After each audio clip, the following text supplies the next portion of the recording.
At least 51 people were killed across Egypt during events commemorating the 40th anniversary of the 1973 Arab-Israeli War. The worst of the fighting broke out in the capital when anti-coup protesters tried to enter Tahrir Square. Let's talk to Tawfiq Rahman. He's director of Globesite and a political analyst based in Dubai.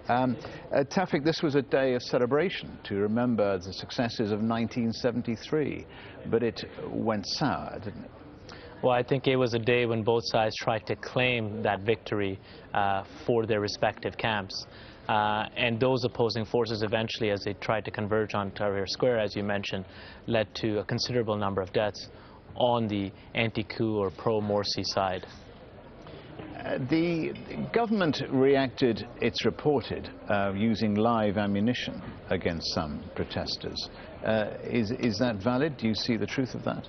I think if you look at the number of deaths that occurred, there had to have been the use of live ammunition fire, and that's what reports are telling us. Probably not in all cases. We know bird shots were fired, and of course tear gas as well, especially in the initial hours. I would surmise that many of the deaths happened through the course of the night when it descended into more pitched battles with security forces.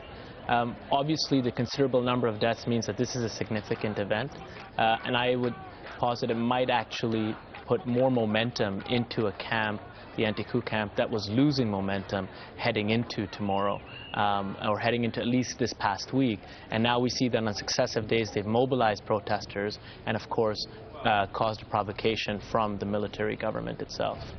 So you think this was a miscalculation?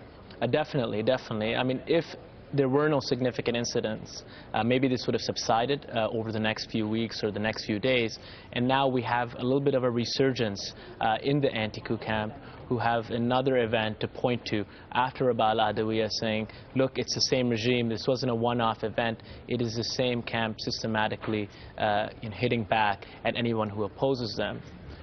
Of course, at the same time, I don't think the Brotherhood has the ability to expand to a broader base. And we saw that most of the people who were mobilizing yesterday were not from a broader camp, but really from the original foundation of supporters that they have. Is the use of violence perhaps evidence that the Egyptian elite and the civilian and military elite are divided about how to move forward with the Muslim Brotherhood?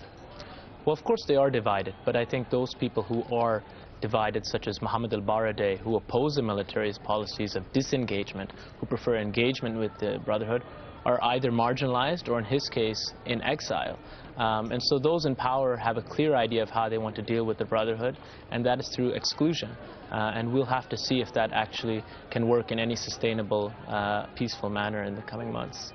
Would it have been possible by the government to say, bring down the Muslim Brotherhood, for want of a better expression, through non-violent means? For this current government, they could use legal means. They could use the means of outlawing them and disbanding the actual movement. But it's very complicated because it's so entrenched in Egyptian society. They have many different pillars. So disbanding the Muslim Brotherhood itself is a very difficult proposition. But using violence, if you want to prevent them at the end of the day from reaching Tahrir Square, that may have been the only way for the army to prevent the Brotherhood from marching onto that square, and that's the calculation that they made. All right, Tawfiq Rahim, many thanks for joining us. Thank you.